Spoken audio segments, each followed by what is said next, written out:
なんだよこいつらは。いって。ハリー! The story kicked off with a strange idea that when someone cared for something long enough, even dead objects could grow a soul. But once that same thing got tossed out like garbage, its soul was treated like nothing. That thought alone set the mood, creepy and symbolic, showing this world wasn't playing around. Then the camera rolled through a spotless city, shiny streets, perfect skies, everyone dressed in clean white like they were walking detergent ads. Inside one fancy house, a little girl ripped her new doll. It was just a tiny tear, nothing serious. But instead of fixing it, her family tossed it, because buying another one was easier. In this city, broken things didn't get repaired, they just got replaced. The doll slid down into the trash system, and suddenly the story started drawing lines between tossed objects and tossed people. Deep underground, the garbage piled up inside a massive warehouse. That's when Rudo showed up, creeping through the shadows, mask on his face. He was the so-called trash thief, and he had done this more than once. He picked through the junk carefully, but this time, a guard caught him. Hold it right there! You're that trash raider, aren't you? The alarms blared, and suddenly the city's spotless reputation had a stain running through it. The guard shouted his name, calling him the trash thief, the one who dared to mess with their perfect image. Rudo didn't stick around. He threw a bag of junk to cause chaos and bolted. Bullets chased him through the tunnels. One clipped his arm, but he didn't slow down. With speed and skill, he cut through the shadows and escaped. When it was over, he didn't look angry. He looked heavy, weighed down. Turns out, he hadn't even stolen gold or tech. He had just grabbed that broken doll. Meanwhile, on the rich side of town, two prim girls gossiped about the trash thief. They couldn't believe someone was stealing garbage. To them, it had to be a tribe fog, those poor souls outside the walls that everyone looked down on. Their talk only showed how deep the hate ran. Nearby, a ragged man heard everything, but kept his mouth shut. He walked to the city gates, stepped out, and the picture flipped. Clean streets turned to filth, shiny walls turned to rot, and the tribe fog side looked broken in every direction. In the slums, people whispered nervously about the theft. Everyone knew the guards could punish them all just for being from the wrong side, but tucked in a corner, Rudo sat, working on the doll. His hands moved with care, showing he treated junk with more respect than the city treated its people. Chiwa showed up, scolding him for dragging more trash home. She worried, and for good reason. If the guards caught him again, it could get ugly. But Rudo didn't stop. He believed the rich threw away things that still held value, and he wanted to save them. It wasn't just a hobby. He repaired things and sold them for scraps of cash to get by. But their chat got cut when three boys pulled up. They mocked him for the smell, the gloves, and his trash obsession. They even tried to clown Chiwa for hanging around him. Chiwa shut them down, reminding them they were all stuck in the same slums. But the boys weren't done. They brought up his father, the man who killed people and got tossed into the pit. That shadow followed Rudo everywhere, and to them, he was nothing more than a killer's son. Rudo's temper flared. Eyes burning so hard the boys backed off. Chiwa stayed, calm and steady, reminding him she believed he was different, nothing like the man they hated. Her words cooled him down, and then the camera showed the repaired doll. It wasn't for sale. He had fixed it as a gift for her. But before he could hand it over, her mother called, and she left.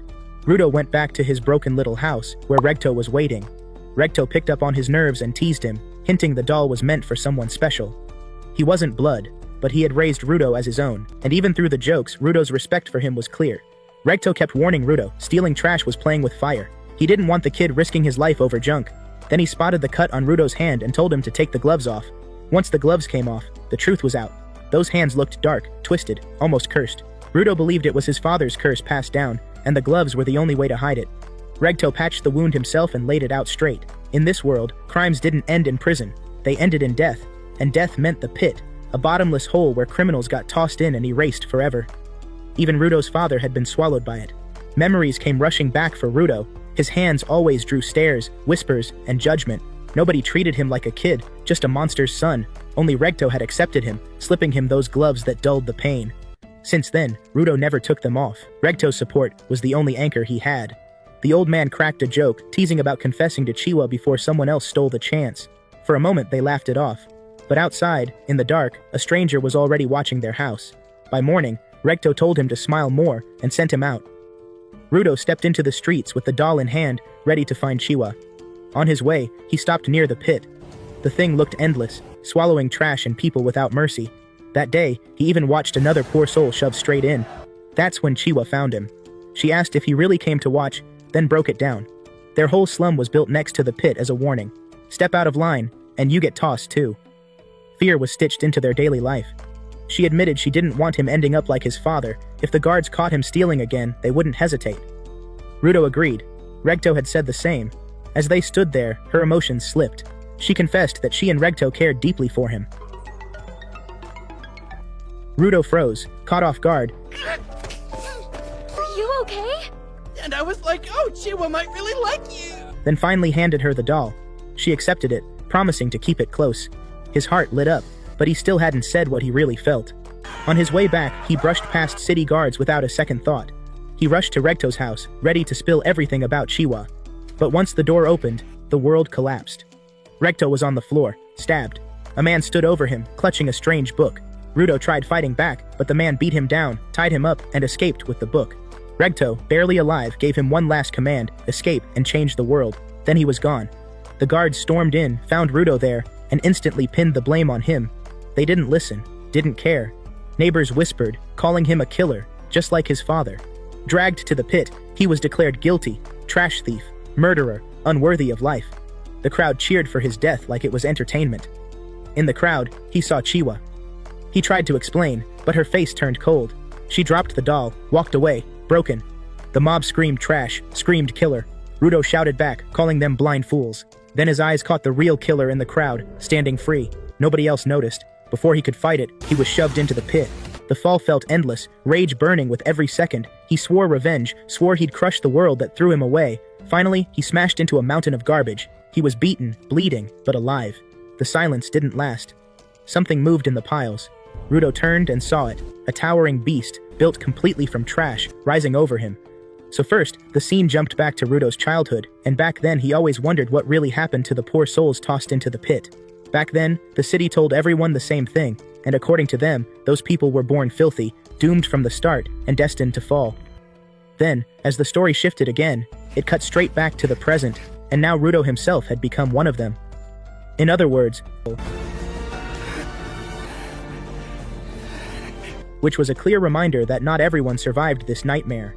Then, when he looked up at the faint light far above, he screamed in rage and despair, and right after that, he slipped, tumbling into a deeper valley where the poison grew thicker and the air cut harder into his lungs. At that point, he realized if he didn't find shelter soon, then he'd choke out just like the rest. Soon enough, his chest tightened, and blood spilled from his mouth, and while fear clawed at him with every step, he remembered Regto, and just like that, the hopelessness snapped. After that, his fists clenched, and sparks began crawling across his gloves. A flicker of red burned out, and then a broken pipe glimmered at his feet. So, without hesitation, he picked it up, and when the first beast lunged, he smashed its face in with all his rage. Meanwhile, from the shadows, someone was already watching.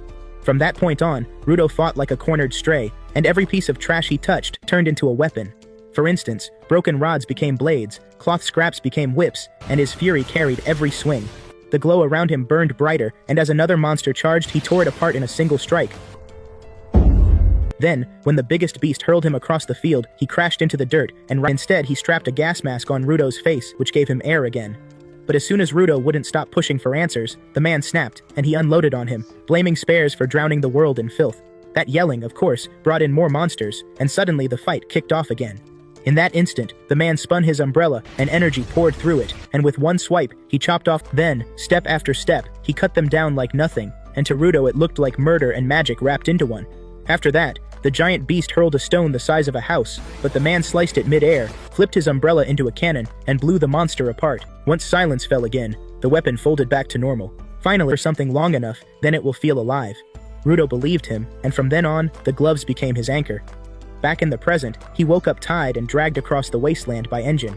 He begged to go back to the surface, but Engine told him the truth. The world above was called the Spare. The people were Spares, and once someone fell into the pit, there was no going back. According to Engine, the place itself was always moving, impossible to reach again. Even then, Ruto didn't stop. They had only ever seen Spares as corpses, never alive. Whispers ran through it again. Next they bound him to a truck, mocking him, calling him valuable, and bragging about how much he would sell for. To them, living Spares were jackpots, and since they blamed Spares for the poison, the filth, the monsters, and the deaths of their families, they saw him as nothing but walking punishment. So then, they shoved food into his mouth, mocking him, assuming he'd gag on it. Instead, Ruto bit a man's finger clean, chewed the food on his own, and glared while his red glow returned. At that moment, the chains rattled, but when they tried to strip the chain from him, he grabbed a tire, and it glowed too. He shaped it into a weapon, shocking everyone. And Rudo stared at his hands in disbelief. Engine, however, had seen enough. He offered him a path. Learn about the world, sharpen his power, and join the cleaners. Rare ones like Rudo didn't come around often. Still, Rudo turned away, his fire burning hotter than ever. Rudo got patched up after his run-in with the trash monsters. At first he thought the doctor was some cranky old man, but under the mask it turned out she was a sharp woman with zero chill. She stitched him up while roasting him for being reckless, reminding him that a few more breaths of poison air would have ended him, and that he barely avoided being kidnapped on top of it. She finished by pointing out the obvious. He was alive only because Engine stepped in. After that, Rudo caught Engine outside. He tried to be grateful, but he doubled down. He wasn't joining any team. All he wanted was a ticket back to the surface. Engine didn't bother sugarcoating it.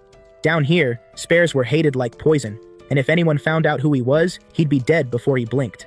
Knowledge ruled the pit, and nothing came free. If Rudo wanted answers, he'd have to stay close. The two grabbed a meal, and that's when Rudo's view cracked wide open. He'd always pictured the pit as endless trash, but tucked between the filth were whole cities, packed with people hustling and surviving. Over food, Engine laid it out. The pit ran on a strange force called anima. Over time, that energy clung to objects people cared about. That same power twisted into the monsters crawling out of the heaps. Regular weapons were useless against them. Only anima-soaked items, vital instruments, could cut through. Tools with history, soul, memory, a cook's knife, a writer's pen, a father's gloves. Rudo's gloves? They were exactly that, which meant he had the spark to fight. Not everyone could use anima, only a chosen few called givers. Engine was one. Rudo was one. Regto's words hit him hard then. Care for something long enough, and it gains a soul. That soul was anima all along. Engine finally dropped the name of his squad, the Cleaners. Their whole job was wiping out trash beasts and recruiting givers. When Rudo asked if joining meant he'd see the surface again, Engine didn't fake it. He admitted he didn't know. But their boss might, and if Rudo wanted answers, he'd have to meet that boss face to face. Before leaving, Engine asked about the gloves. Rudo explained they were the last thing his father gave him. Engine told him that connection was the reason they pulsed with anima. Then he tossed Rudo a pouch of money, paid for by selling his old surface clothes. Charity is its own reward. Get back here so I can kick your ass! Rudo barked at him, but Engine reminded him those clothes marked him as an outsider. Wearing them would have been suicide. Once Engine left, Rudo muttered to himself about bailing as soon as he got what he needed. That plan barely left his mouth before a cat stole his pouch and sprinted off. Rudo chased it down alleys, grabbed a wooden staff to corner it, and got his money back, only to realize the staff belonged to someone else. The owner, Zonka, stepped out, eyes locked on him. He shoved Rudo, snatched his staff, and spun it with deadly skill. That's when Rudo spotted the cleaner badge. Zonka wasn't random, he was family business, and that stick wasn't just wood. It was a vital instrument. The fight kicked off. Zonka's staff morphed metallic, humming with anima, and he called Rudo by name. This wasn't just a brawl. This was the trainer Engine had mentioned. He pressed Rudo hard, mocking his roots, poking his pride. Rudo almost snapped, but Recto's voice cut through. If someone snatched his gloves, he'd be furious too. Instead of raging, he apologized. Zanka blinked, surprised, and backed off, even through his own apology. Rudo froze. Words had just ended the fight. Another lesson from Recto, proven real. Zonka helped him up, asked about his weapon. Rudo showed the gloves, confessed he didn't know what they could really do. Zonka respected it, but dug deeper. Why was he even here? Rudo answered straight. Just temporary. Once his goal was done, he was gone. Still, he caught Zonka half smiling, and he remembered Regdo saying smiles could shift people. He tried one of his own. It backfired. His smile was twisted, cursed, nightmare fuel. Zonka thought he was mocking him. Rudo swore he wasn't, tried again, mouth closed, and somehow made it worse. Zonka snapped, roasting him for having a smile that could scare babies. The tension flipped back into another fight. This time, Zanka cut deep, warning that cleaners risked everything every day, and accusing Rudo of acting special. That hit a nerve. Rage boiled up, and Regto's last words cut through. Change this rotten world. Rudo grabbed a metal rod, and it flared with anima. Zonka froze. One instrument was supposed to be the limit, but Rudo had just turned random junk into a weapon. His gloves weren't normal, they let him transform anything. The clash intensified. Zanka's staff flew with precision. Rudo lagged behind, but still landed a hit. Instead of damage, Zanka's face got smeared with filth. When he wiped it off, he froze. It was a toilet plunger. Rudo didn't even know what it was, but Zanka screamed it was for cleaning toilets. Rudo shrugged, swung again, and the humiliating duel spiraled out of control. Zanka backpedaled, trying to shield himself from a bathroom tool-turned-weapon. Rudo pressed, spraying him with dirty water until Zanka stood drenched and broken. That's when Engine strolled in, saw the scene, and burst out laughing. He cracked jokes about toilet spray, teased them about friendship, while Zanka sulked in silence. Rudo just stood there, processing that his first real fight was fought with plumbing gear. Engine finally explained the truth. Zanka might be eccentric, but he was one of their best. He spoke the language of vital instruments better than anyone. From this point on, he'd be Rudo's trainer. Zanka overheard, and for once, he looked surprised. He hadn't realized Engine respected him that much. As they prepared to head out, Rudo spotted a girl by the car. Her name was Rio, another cleaner. She touched his dyed hair, teased him about the color, and he turned red instantly. For the first time since falling, he thought maybe life down here wasn't all bad. Engine broke the moment, telling them it was time to roll. Their next stop, the Cleaners HQ. Rudo finally rolled with Engine's crew, rolling alongside Zanka and Rio through a dead, hollow city until they cut through a tunnel that spat them out at the Cleaners' headquarters. At the front desk, a sharp-eyed girl named Semyu greeted them. Zanka and Rio peeled off, leaving Rudo in her care, while Engine said she had to check him first. 2 flies buzzed near Rudo's head, and before he even twitched, Semyu skewered them with a fork like it was nothing. Her reflexes spoke for her, but her eyes said more. Engine explained that her vital instrument was her glasses, lenses that let her see past skin and bone, straight into a person's soul. When she peered into Rudo, she didn't find balance or light, just darkness sitting deep and heavy. The vision rattled her, but she brushed it off. Out loud she said his body was built strong, his gloves had potential, and he wouldn't need much physical training. His problem would be control. Quietly though, she noticed a strange mark curling around his neck, something she chose not to share.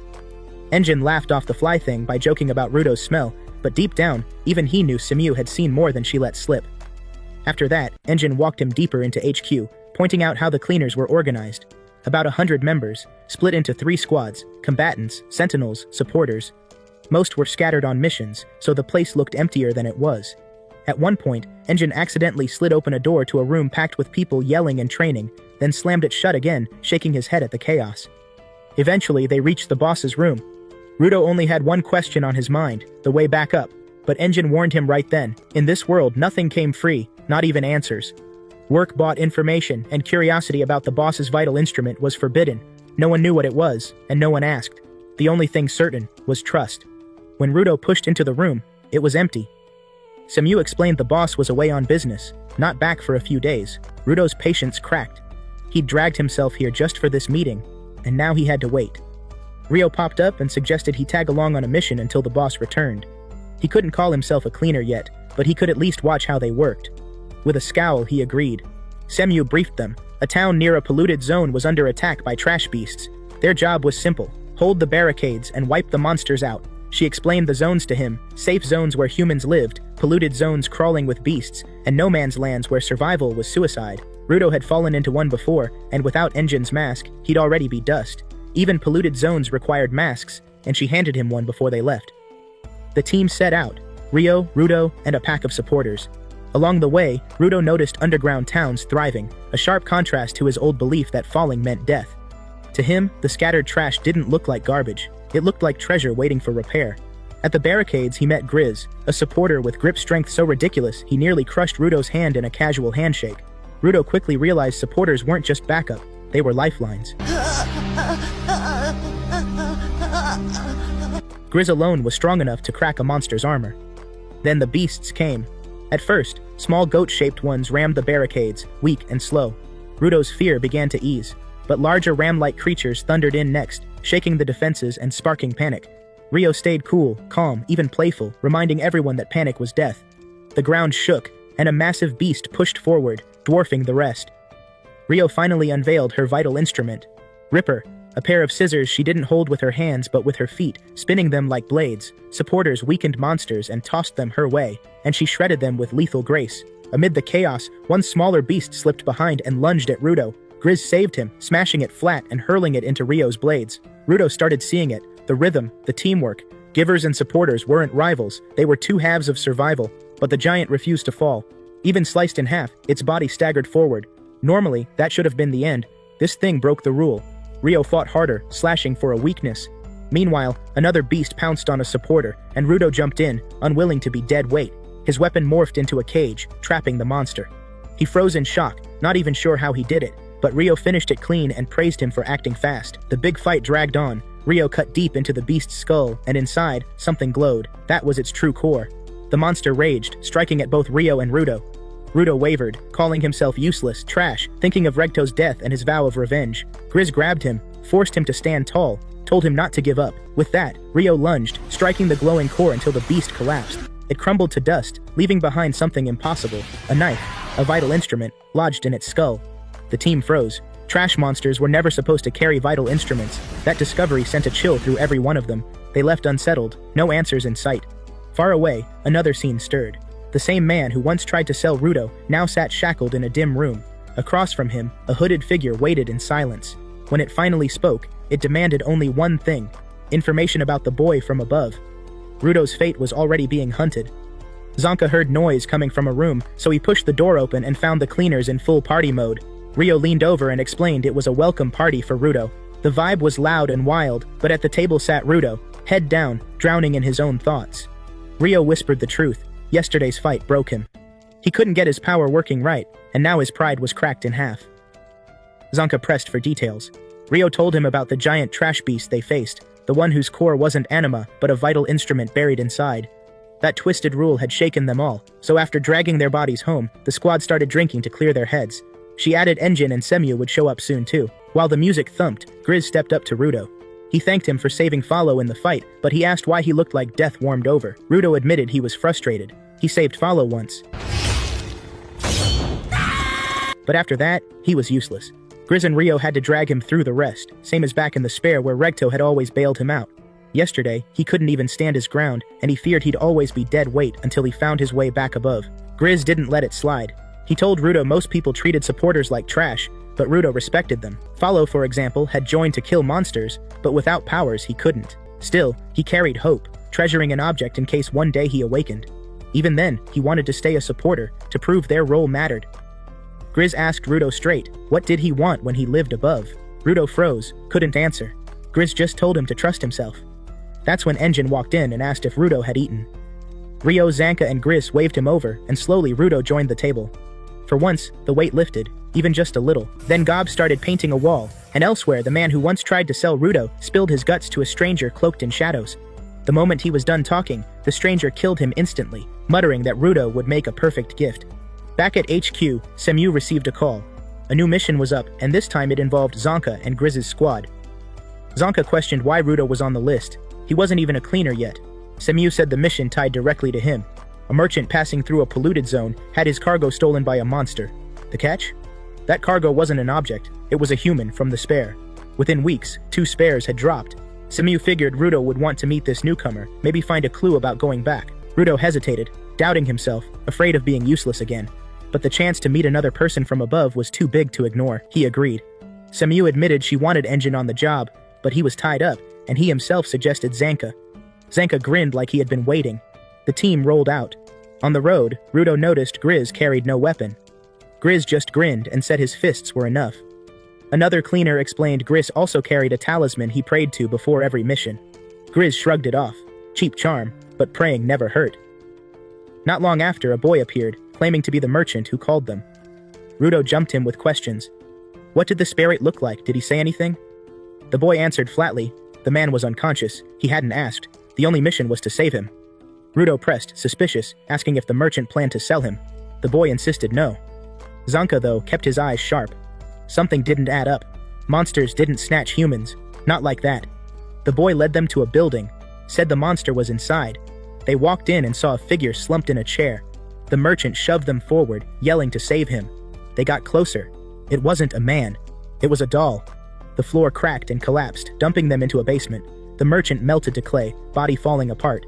From the dark, 2 figures stepped forward. Raiders. Zanka recognized them on sight. Grizz explained quick. Raiders started as small-time thieves, but turned into a real threat. Every one of them was a giver. Their clay tricks had built the fake merchant, the fake hostage, and the trap itself. Grizz ordered the others to find a way out while he shielded Rudo. Zanka would handle the fight. Rudo wanted in. Grizz warned him hard. Raiders weren't petty thugs. They were killers. Survival meant escape, not fighting. Zanka squared up, asking why they wanted a sparite. Did people from above sell for that high? One raider laughed, said they didn't care about selling. They wanted knowledge of the upper world, and who better than Rudo, the boy who crossed the border alive? Zanka froze at the word. Border. So that was it. The whole trap had been built just for Rudo. The raiders raised their hands, and clay dolls rose from the dirt, copies with glowing eyes. Zanka realized this was their power, and hidden among them was the real pair. The ground softened to mud, dragging at his feet. One raider, a brawler with oversized sandals, blindsided him with brutal punches. The other, a woman with a scythe, twisted the soil itself. They mocked him, saying monster hunting was one thing, but against humans, he was out of his league. Blow after blow landed, but Zanka steadied himself. He muttered they talked too much, and he had already figured it out. The woman's scythe controlled soil. The man just hit hard, sandals stopping him from sinking. Zanka slammed his staff down, vibrations pulsing through the ground. He felt the difference between fake and real, doll and flesh. He swung with precision, cracked both raiders clean, and just like that, the dolls crumbled back into mud. He stood tall, calling them weak. Then a voice slid through the dark, cold and calm. Another figure stepped forward, the same one who had killed Rudo's captor. His eyes locked on Zanka, and he promised he'd share the same fate. Grizz and Rudo were running as fast as they could, but then something strange hit Rudo. Suddenly the world went silent. No footsteps, no echoes, no breath, nothing at all, and the emptiness left him dizzy. Even so, he kept moving with Grizz, both of them inching forward carefully until, after what felt like forever, an emergency exit finally appeared ahead. Just as a hint of relief slipped in, Rudo noticed odd shadows shifting across the walls, their shapes twisting in ways he couldn't fully grasp. Out of nowhere, a figure appeared in front of him. For a split second, Rudo thought it was Zanka stepping in to help, but as soon as the figure moved, he knew he was wrong. The speed was unreal. One blink and the stranger was already standing behind him. A low voice cut through the silence, muttering that this was the giver from above, and instantly the tension thickened. The cleaners knew it. They were staring at a raider. Grizz reacted first, throwing himself in front of Rudo to block the strike aimed at him. The raider didn't press for the kill immediately, instead circling closer, clearly enjoying the hunt. Grizz stood tall, declaring that if the raider wanted Rudo, then he would have to cut through him first, and after that, face every cleaner who still stood. Calmly, the raider began speaking, his tone confident, almost casual. He mentioned a special guy Rudo would supposedly enjoy meeting, and as he slipped his mask partly off to reveal his face, Rudo ignored the theatrics and instead asked about Zanka, the cleaner with the stick. With a mocking grin, the raider answered. He said the man with the stick had been strong but far too arrogant. He claimed he hadn't killed him, only poisoned and knocked him out, though he admitted the dose might have been too strong, so the man would probably take a while to recover. At that same moment, Zanka's battered body flashed into view elsewhere, showing just how badly he had been hurt. Then the raider made his offer. If Rudo came quietly, no one else would have to die. To prove his power, he even shifted his appearance, showing how easily he could change form. Other cleaners rushed in to stop him, but their attacks were meaningless. Not a single punch landed. The raider swatted them aside without effort, leaving them crumpled and broken. Grizz, however, did not flinch. He planted his feet and said he would protect his people, supporter or not. The raider gave him a nod of twisted respect, admitting that supporters usually had no power but still carried the will to defend, before raising his hands to reveal claws sharp enough to shred steel. Panic surged through Rudo. He shouted for Grizz to step back, insisting that without weapons he would die in seconds. Rudo begged to fight on his own, claiming he could handle himself, but the raider ignored him and pressed his claws straight into Grizz's chest. The sight shattered Rudo's heart. The claws raked through Grizz's hands too, tearing flesh until blood poured. And in the chaos his lucky charm slipped from his grip, clattering to the ground. That single moment dragged Rudo into memory. In the past, Regto had caught him banging his head against a wall. When asked why, Rudo confessed that he didn't know what was wrong. He tried to avoid hurting others, yet he always felt broken inside. Regto guessed it was guilt about his parents or the weight of feeling useless, and so he gave him advice. Find something you truly enjoy, cling to it, let it ground you. Rudo tried many things, but nothing worked, until one day he found a discarded doll in a trash bin. It wasn't broken, only abandoned, and fixing it gave him a strange, deep joy. Regto watched and understood. Rudo had a gift for restoring value to things the world had thrown away. Back in the present, Rudo picked up Grizz's lucky charm, and as he held it, the trinket began to glow. Grizz, barely conscious but still alive, whispered the truth. He said Rudo's gift came from giving life to discarded things, drawing out their hidden emotions, and turning them into strength. The charm swelled, transforming into something magnificent, and Rudo's eyes widened as he realized his vital instrument's true potential. He leaned close to Grizz, swearing he would not let him die, promising to save him. Grizz smiled weakly, thanking Rudo for reminding him what mattered, and the two locked eyes in one final moment of shared determination before the fight dragged them apart again. Then the raider finally introduced himself as Jabber. He said he planned to take Rudo away but wanted to enjoy himself first. Rudo gave his name back firmly, and Jabber glanced around at Grizz's broken body and the destruction scattered across the room. With no warning, Jabber struck, claws flashing, but Rudo didn't budge. The attacks hit, yet nothing happened. Jabber sneered and struck harder, sending a blast ripping through the floor, but still Rudo stood unharmed. Confusion twisted across Jabber's face until Rudo calmly explained. Grizz had prayed with the charm, and that prayer now shielded him. The fight escalated fast. Jabber hurled debris, slashed pillars, and struck wildly, but Rudo dodged with sharp precision, countering with clean hits that rattled him. Blood dripped from Jabber's nose, yet instead of anger, he laughed, ecstatic that the fight had finally become fun. He promised to enjoy the challenge and still drag Rudo away when he felt bored. Rudo smirked, telling him he wanted to play too, and the two clashed harder. Jabber tore through walls and pillars. Rudo weaved through the chaos, landing punches that grew heavier with every blow. Finally, Jabber crashed against a wall, blood spilling from his mouth, and admitted that the charm allowed Rudo to sense his strikes. But then he muttered something about smoke, hinting he had other tricks. Suddenly, he raised his hands and began cutting into his own body. Rudo froze, horrified, unable to process why someone would mutilate themselves mid-fight. Blood ran freely as Jabber carved deep, his body trembling until he nearly collapsed. Yet instead of falling, he rose again, grinning through the pain, his form twisted, muscles swelling, his body warping into something monstrous. And just like that, the real fight was about to begin. The fight between Rudo and Jabber grew sharper with every exchange, and then Jabber suddenly drove his own poisoned claws into his chest, because in his twisted logic, he believed that if he tore away his conscious control and slipped into a half-unconscious frenzy, then Grizz's talisman would stop seeing him as an enemy. And for a terrifying moment the plan seemed to work, since his body shook violently, his breath turned ragged, and his scream warped into something broken and feral.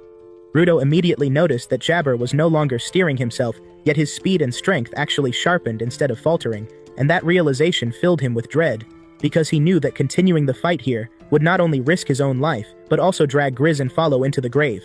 He thought about retreating to draw the danger away, but before the thought even settled, Jabber lunged with terrifying speed, his claws tearing down, and this time the talisman that had always shielded Rudo didn't move at all. Shocked and desperate, Rudo caught Jabber's wrist and twisted with everything he had, managing to hurl him aside, and for one breath he thought he was safe. But that hope died quickly when Jabber rose again, even more dangerous than before. In that instant, Rudo realized Jabber had already found a loophole, and the truth hit him. This opponent was too seasoned, the type of fighter who only grew stronger the more he suffered, the kind of person others spat at as a masochist. That single word yanked Rudo into memory, back to childhood when bullies had beaten him bloody, mocking him for never fighting back, sneering that he must enjoy pain if he kept taking it, laughing as they called him a masochist.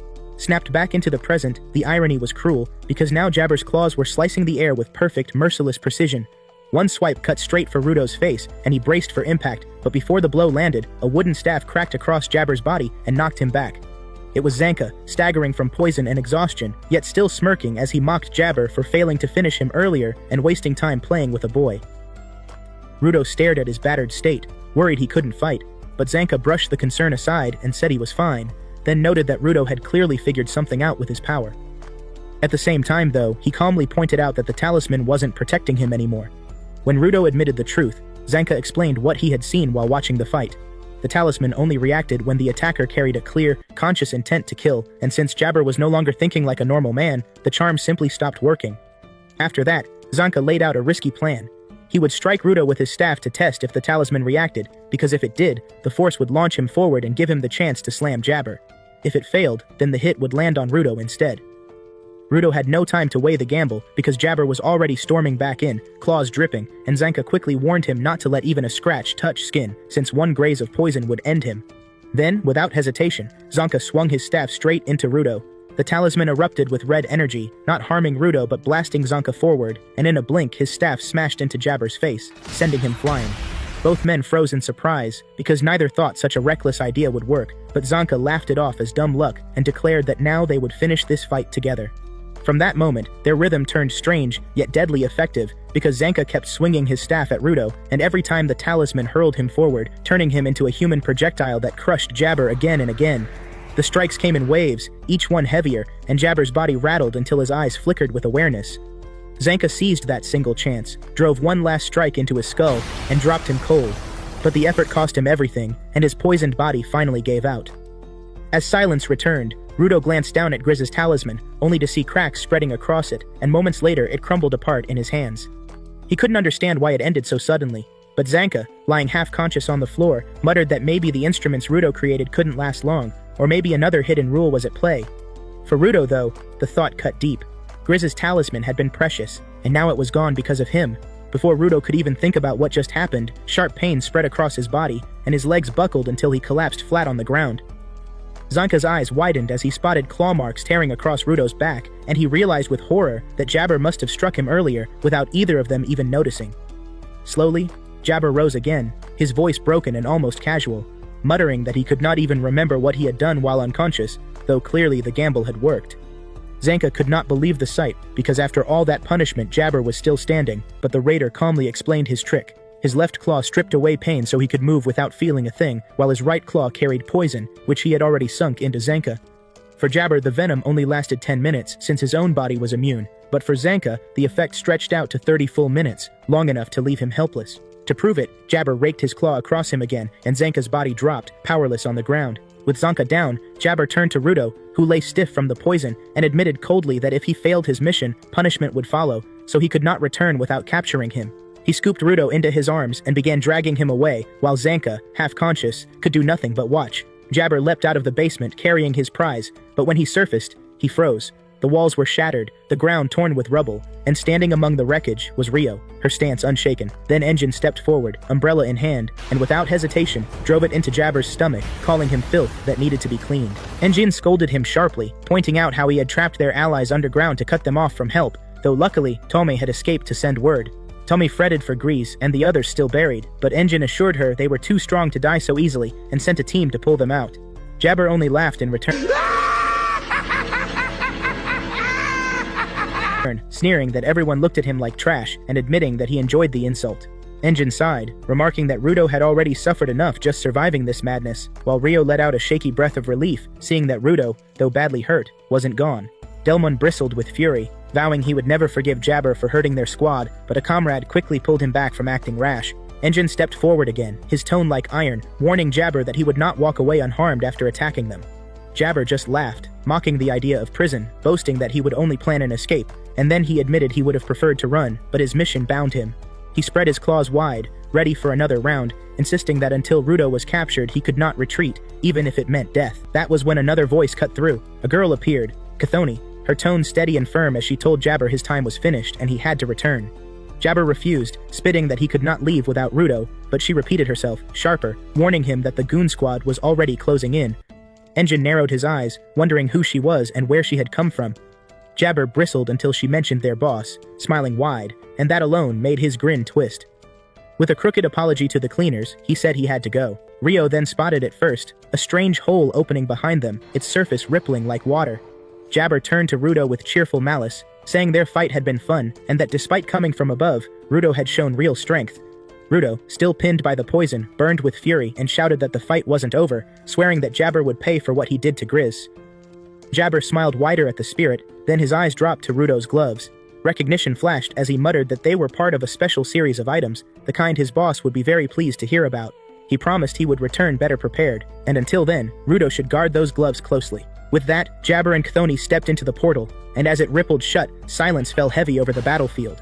The cleaners stood shaken, knowing their enemies had slipped away, while Rudo lay on the ground, mind clouded with anger and doubt, replaying Jabber's words about his gloves and wondering what secret they might hold. Soon after, the rescue team pulled Zanka and the others from the basement. Rudo rushed to Grizz's side, guilt crushing him as he apologized for breaking the talisman. Grizz, pale but smiling, shook his head and told him that although it had been precious, he was glad it helped when it mattered. He assured Rudo that he had fought well, and with that, the weight on Rudo's chest eased, even if only for a moment. After the brutal fight with Jabber, Rudo sat slumped outside the main hall, his head heavy with guilt. Jabber had managed to tear into Grizz while he himself had stood there powerless, and that memory pulled him straight back to Regto, to the moment he had failed him too. The thought circled again and again. Was he always going to be this weak, this useless? As he sat there stewing, Engine stepped out, his sharp eyes catching the frustration instantly. He told Rudo to stop eating himself alive, because Grizz hadn't protected him out of pity. He had done it because he saw Rudo as a true ally. Then, instead of wasting the night sulking, Engine told him to get up and actually go see Grizz, who was awake and waiting inside. Dragging himself in, Rudo froze the second he saw Grizz. The man sat calmly on the bed, breathing steady, greeting him with that same warm tone, and even congratulating him for awakening his power. Rudo's jaw dropped. He had watched Jabber's claw pierce Grizz's chest, so how could he sit there so casually? Grizz explained that the medical team had done their job, but more than anyone, it was Aishia, their only healer, who had pulled him back from death. Turning to Rudo, Grizz praised him and Zanka both for standing tall against such a nightmare, and when Rudo apologized for the broken talisman, Grizz only smiled, saying it had already fulfilled its purpose. Relief hit Rudo hard, and he admitted how glad he was to see Grizz alive. But the mood shifted when Engine spoke up, reminding them all that from here on out, their dangers weren't just trash monsters, raiders were now in the game too. Just then, another cleaner stepped in,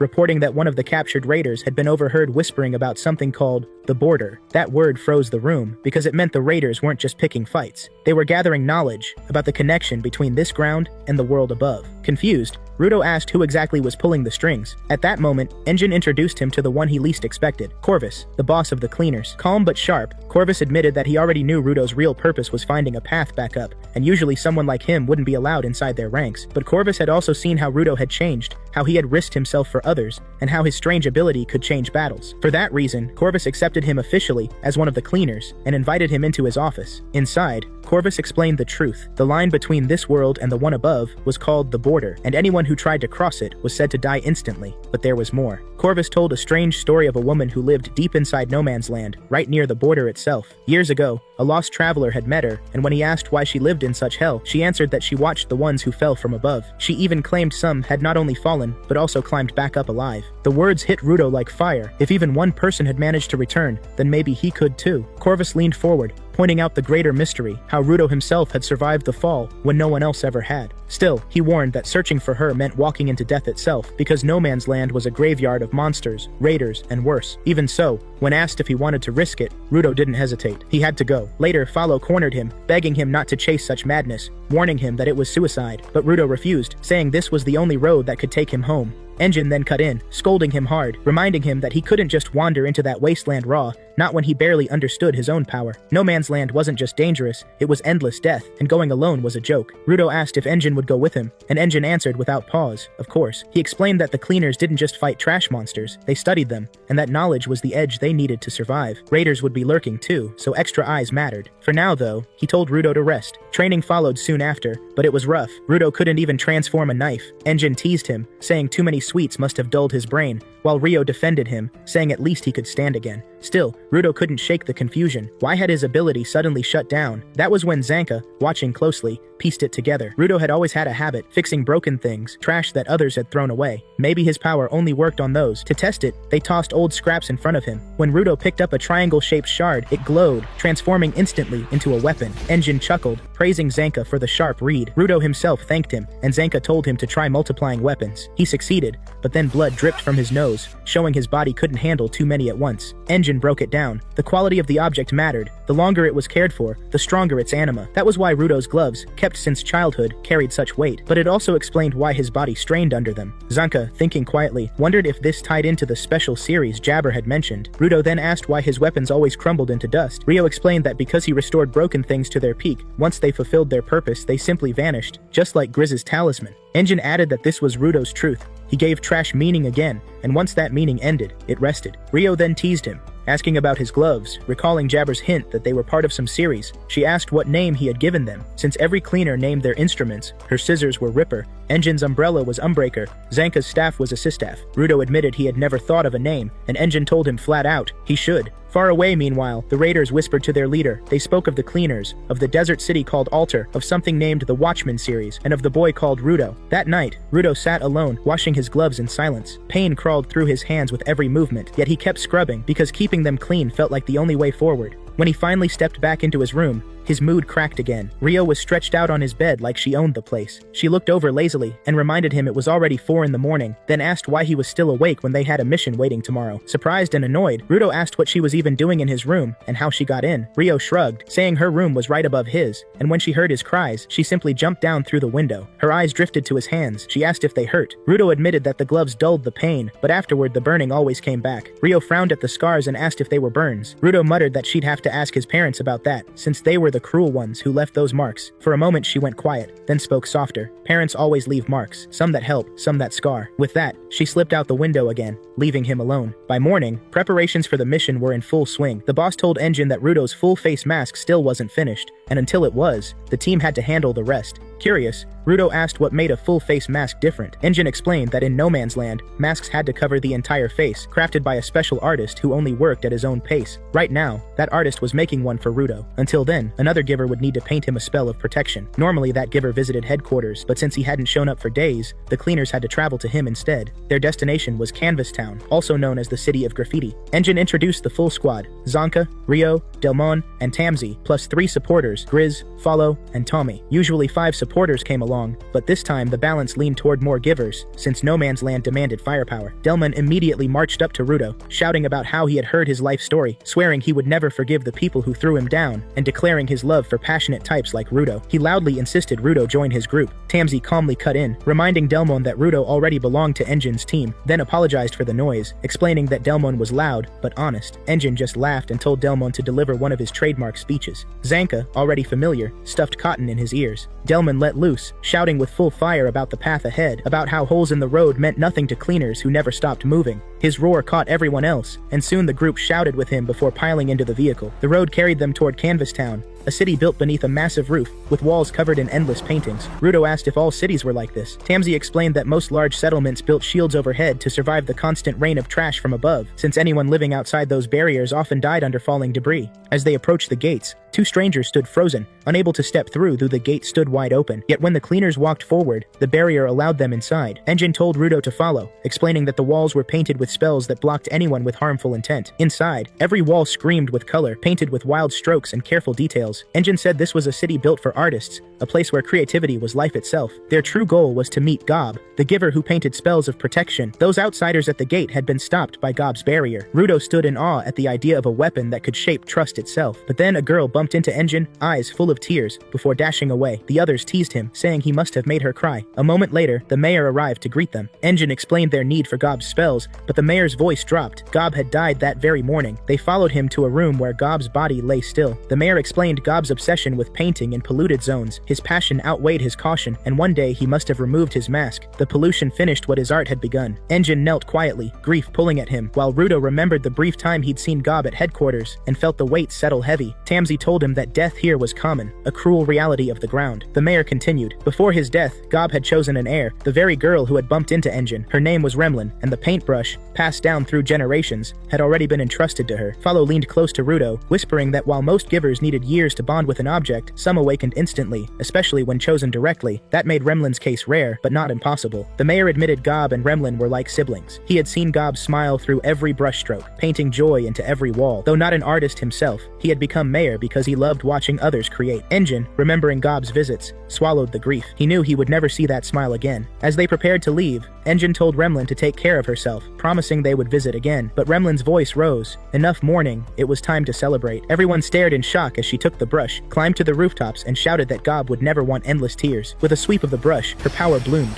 Paint cans burst into the sky, exploding into fireworks of color. The people gathered below, their eyes wide, their hearts lifting as light filled the city. Rudo watched, reminded of Regto, his chest tightening with old memory. The crowd cheered, the city came alive, and the mayor whispered his apologies for not delivering the spell they had come for. But Engine shook his head, smiling, saying the spell was already alive in front of him. Canvas Town had shown its true art. Joy painted over grief, color painted over loss. Rudo stayed mad at Remlin after she painted his face, and left him walking around looking clownish. She moved on to explaining her powers, but the more words she threw out, the less sense it made, and even Engine lost his patience. Her ability turned out to be pure chaos, something that bent to her will with no rulebook in sight. She switched gears and pulled a stunt that shocked everyone, turning her instrument into a tattoo gun just because it felt right to her. Engine and the mayor nearly flipped, but they didn't let her run with it. Before heading off, Rudo gave her thanks for what she had shown him earlier, and she promised with a smile that she would stop by Cleaner HQ someday. On the way back, Engine decided to treat Rudo with a detour straight into a junkyard mansion. Before Engine could finish talking about weapon choices,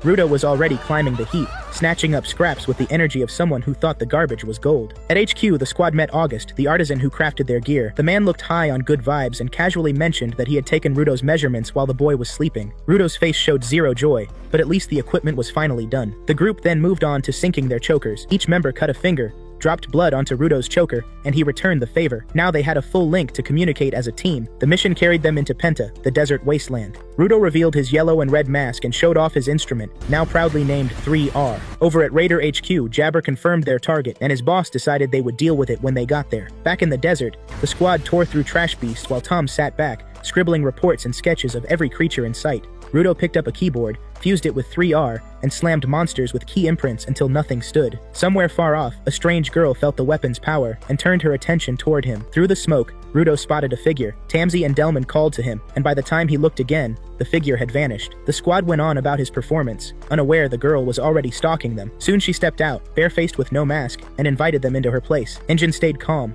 ready to talk things through or fight if it came to that. The moment they crossed her threshold, everything turned grim. A strange sound hit the air, Engine collapsed to his knees, and Rudo froze in disbelief while the girl stood smiling, fully in control of the scene. An hour earlier, Amo had already been running her little play. She led the cleaners to that ridiculous tower planted right in the middle of the desert, acting all sweet and calm like she owned the place. They climbed up to her room, and she kept pushing until they gave in and pulled their masks off. She got giddy seeing their faces and started throwing compliments around like she hadn't seen people in years. Engine had signaled Rudo to step up, so the boy tried to ask about meeting someone who could move through the sphere. Amo didn't even let him finish. She jumped to some wild talk about crushes, throwing everyone off. Engine assumed that was the price for the info, but the more he tried to explain, the more lost she looked. Then she snapped. She started muttering, "This is weird," over and over, her vibe shifting from happy host to crazy neighbor. She thought they were there for her, but she realized they only wanted to use her, and that sent her into meltdown mode. Engine lied through his teeth, saying what she wanted to hear, but that only made her mood worse. With a twisted smile, she told Delmon to handle it. A second later, Engine was on his knees, drenched, and the squad was left shook. Nobody knew what just hit him, but Rudo noticed Amo's boots had the same branding as his gloves. She didn't even flinch. She just kept pressing about crushes, grinning like she held all the strings. Zanka tried to talk back, but his words only broke her down into tears. Delman nearly crushed him, showing off his hose, and started bragging that Amo was the whole reason he fought, his so-called sacred duty. Tamsi wasn't buying the idea of mind control, but even he couldn't explain why Delmon was willing to use that hose. Everyone knew it could blow a person up like a balloon if it filled them with too much water. Amo then claimed she had another fan in the group. Rudo's head instantly got hijacked with visions of sphere guards mocking him. They hit so hard that he couldn't even see Delman's swings, only dodging because Tamsi dragged him clear. Ryu tried to sneak up on Amo, but Zanka yelled her back. She didn't listen, thinking she had to expose the so-called fan, and almost caught a water blast through her chest when Delmon's shot ripped the wall open. Amo laughed at the chaos, mocking them for not trusting each other, saying life would be easier if they just talked to her. Meanwhile, Rudo's mind sank deeper. He saw his teammates as sphere guards, smelled strange scents, and suddenly Amo twisted herself into the girl he once liked. He snapped at the illusion, which only confirmed she had him under her thumb now. Amo explained her trick. She played with smells, twisting memories until everyone saw the person they loved most. Tamsi and Zanka strapped their masks back on, acting like they had already won, but Amo's game was far from done. Rudo jumped in to protect her illusion, claiming his strength like it meant something. Things only spiraled harder when Follow and Ryu also revealed they were under her control. That was the last straw. Tamsi realized they couldn't play soft anymore, so he prepared his vital instrument, even though using it against his own people felt dirty.